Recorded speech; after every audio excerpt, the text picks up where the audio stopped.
Lepo pozdravljeni, drage gledalke, spoštovani gledalci televizije Exodus. Danes se bomo srečali z zakramentom svetega mašniškega posvečenja.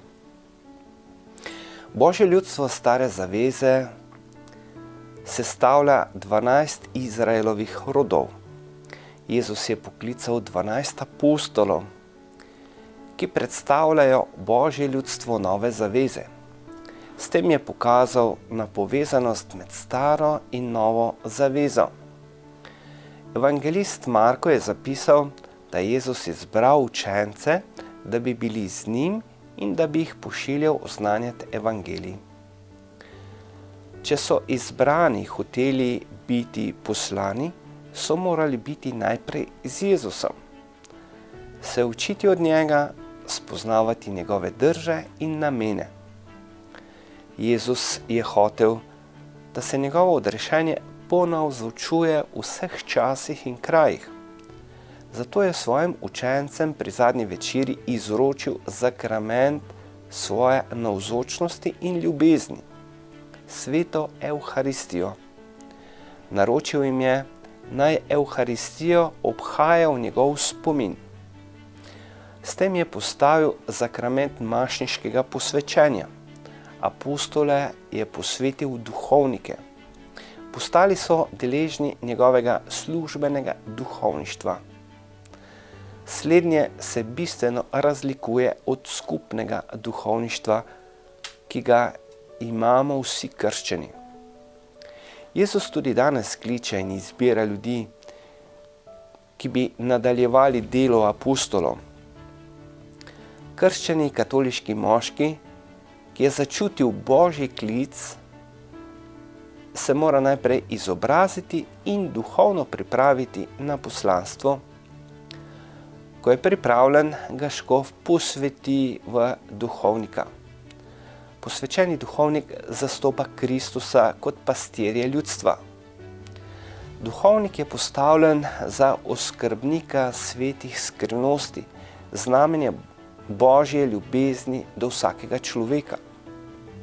Zakrament mu vtisne neizbrisno znamenje Kristusovega duhovništva. Sveti red ima 3 stopnje: diakonat, prezbiterat, duhovništvo, in episkopat, škofovstvo. Polnost tega zakramenta prejmejo škofje.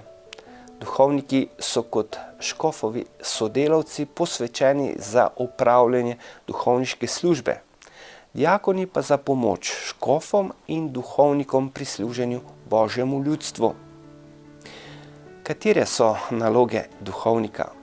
Deli zakramente, oznanja Božje kraljestvo in služi ljudem. V to službo ga kliče Jezus tako, kakor je poklical apostole. Niste vi mene izvolili, temveč sem jaz izvolil vas in postavil, da greste in obrodite sad in da vas sad ostane.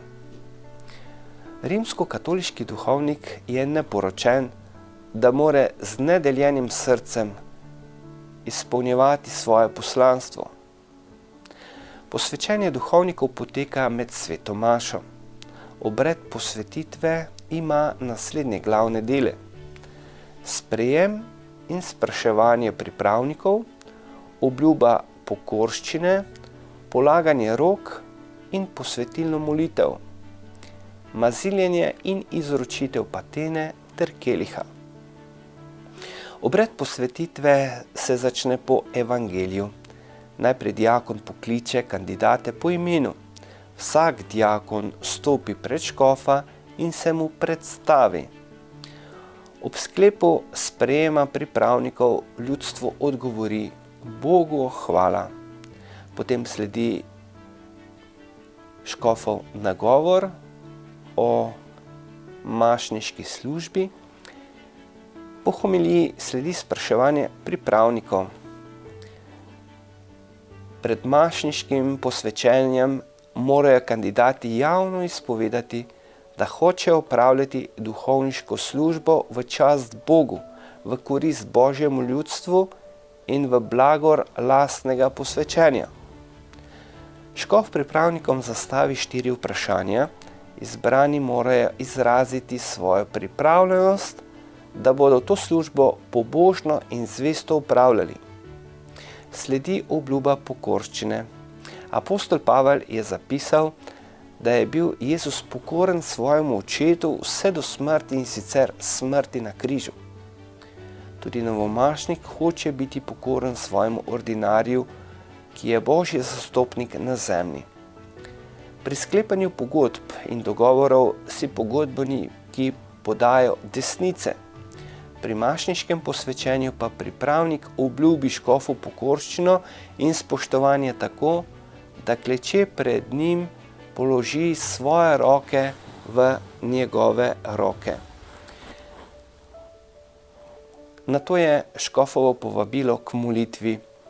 Občestvo se obrne k poveličeni cerkvi v nebesih in se priporoči vsem svetnikom, še posebej krstnim zavetnikom novomašnikov. Moli se kleče. Novomašniki molijo litanije leže v znamenje hvaležnosti in popolne predanosti Gospodu in njegovi cerkvi. Sledi osrednji del mašniškega posvečenja, polaganje rok in posvetilna molitev. Polaganje rok je svetopisemska kretnja, ki pomeni prihod Svetega Duha in prehajanje Kristusovega poslanstva na izbrane. Škof na novomašnike položi roke, prav tako vsi navzoči duhovniki.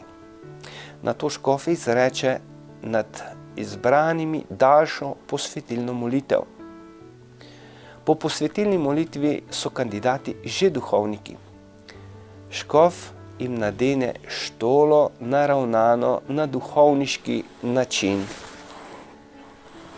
Navadno jim domači župniki oblečejo mašne plašče. Štola in mašni plašč sta vidno znamenje njihovega duhovniškega posvečenja. Sledi maziljenje rok. Kakor je bil Jezus maziljen s Svetim Duhom, tako so v istem duhu sveto krizmo maziljeni tudi novomašniki. Sveta krizma je zunanje znamenje notranjega maziljenja, ki ga izvrši Sveti Duh.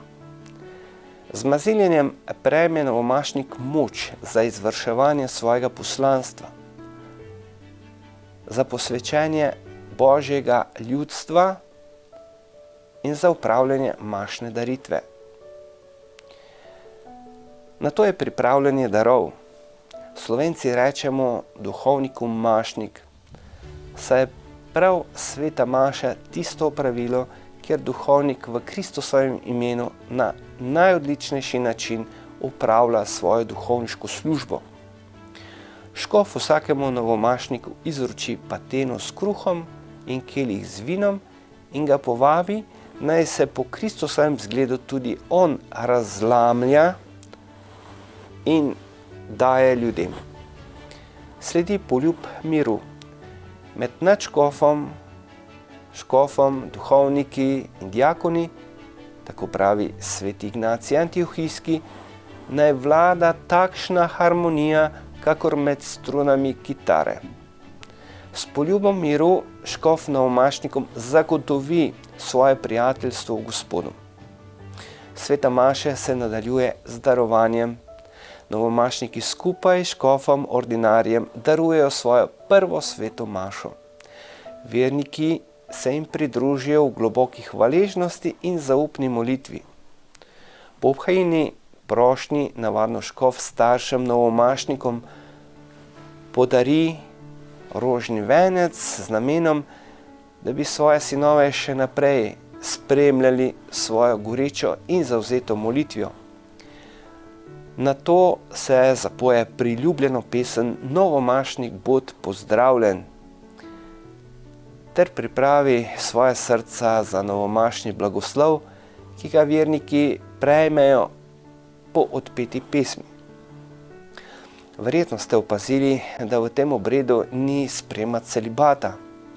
Ta je bil že pri diakonskem posvečenju, ko so pripravniki za diakonat slovesno obljubili, da bodo opravljali svojo službo zaradi Božjega kraljestva neporočeni in popolni čistosti.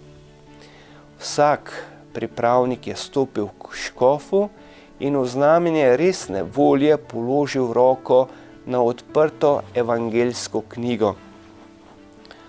Spomnimo, da k čistosti ni poklican samo posvečena oseba, ampak vsak kristjan. Vsi poklici so lepi, duhovništvo pa je zame najlepši poklic. Kljub temu se danes vedno manj ljudi odloča za duhovništvo. Razlogov za to je več.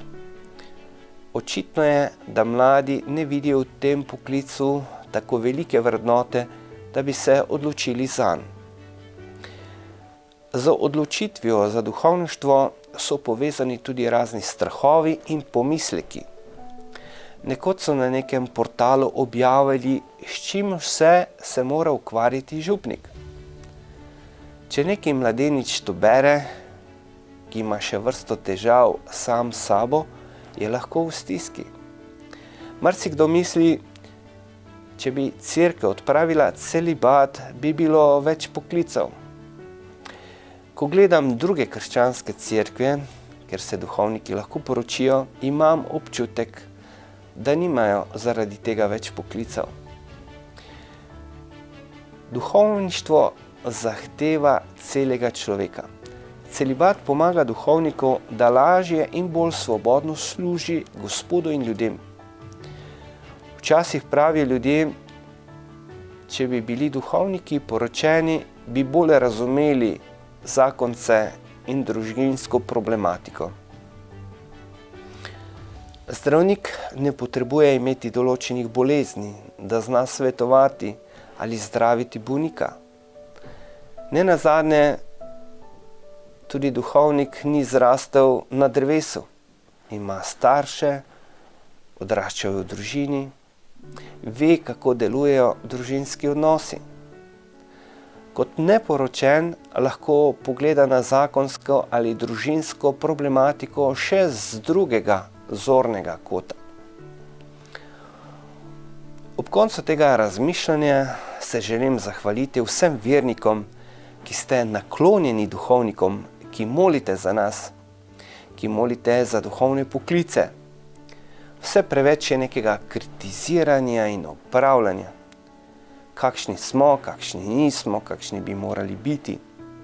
Res je, duhovniki smo tudi grešniki.